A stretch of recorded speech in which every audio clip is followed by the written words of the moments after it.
Bonjour, bienvenue sur Bildung et Culture. Dans la série 101 livres pour se former une âme, nous proposons une présentation de la pièce Don Juan de Molière, enfin telle qu'elle a été vue par Molière donc. Cette pièce de théâtre est composée de 5 actes. Son thème principal est le destin d'un surhomme, Don Juan. Les thèmes annexes en sont l'amour, l'honneur, la fidélité, la transgression, la limite et finalement la mort. Contexte historique.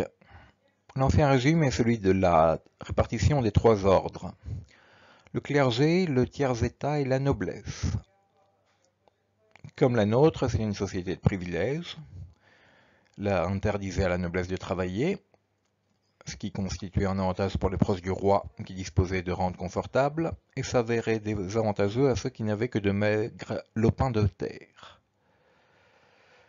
Les privilèges de la noblesse reposaient sur l'honneur, c'est-à-dire sur une image de soi qui était reconnue comme favorable par la société.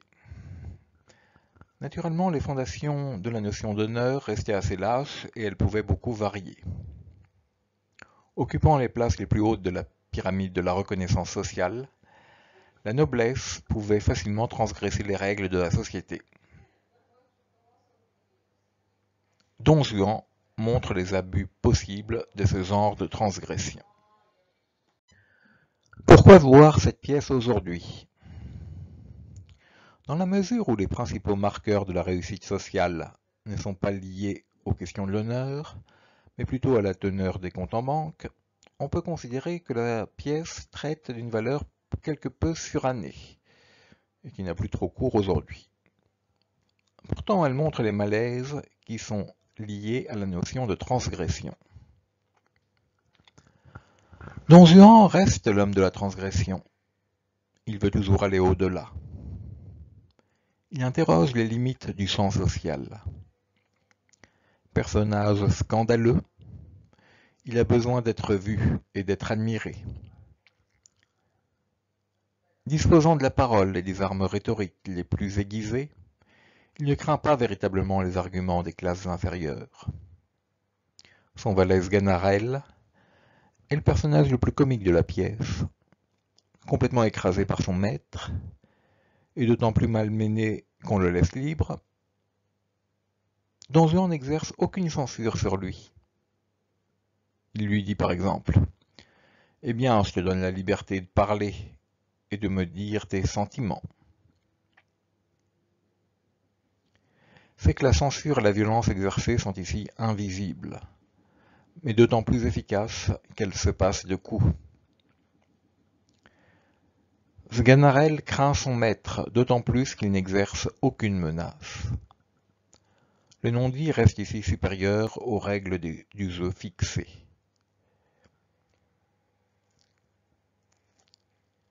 L'espace public, celui où les règles du jeu sont fixées, n'est en réalité pas transparent. Molière s'amuse à répertorier toutes les croyances infondées de toutes les strates du champ social.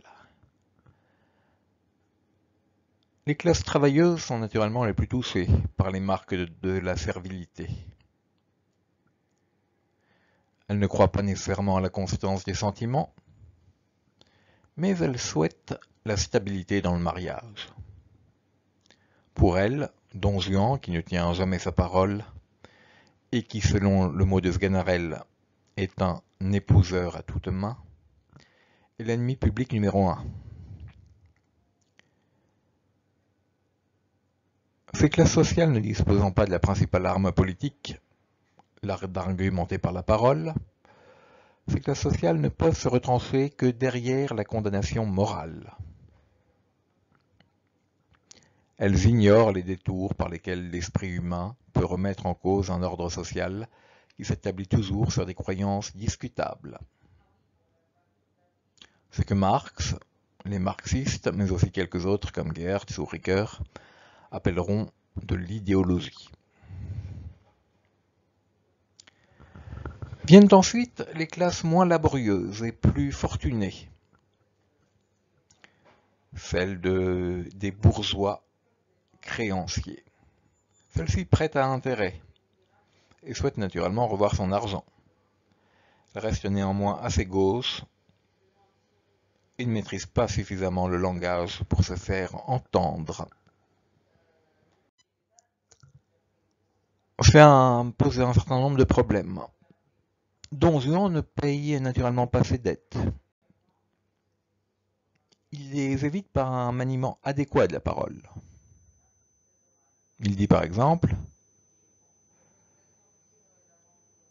c'est un effort que de se faire sceller aux créanciers. Il est bon de les payer de quelque chose. Et j'ai le secret de les renvoyer satisfaits sans leur donner un double. Comme toujours chez Molière, le bourgeois est le dindon de la farce. Cependant, il est également clair ici que Don Juan faillit à son honneur. Il reste enfin le dernier champ social, qui est celui de l'honneur et également celui de la mort, celui représenté par la noblesse.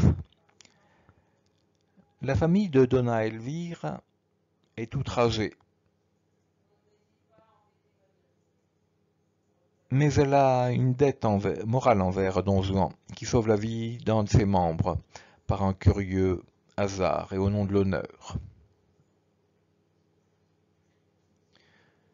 La mort viendra donc de puissance démoniaque et tellurique, mais elle se donnera au nom de l'honneur. Adapté à la société du XVIIe siècle, Don Juan reste donc une peinture fidèle des mœurs de l'humanité éternelle.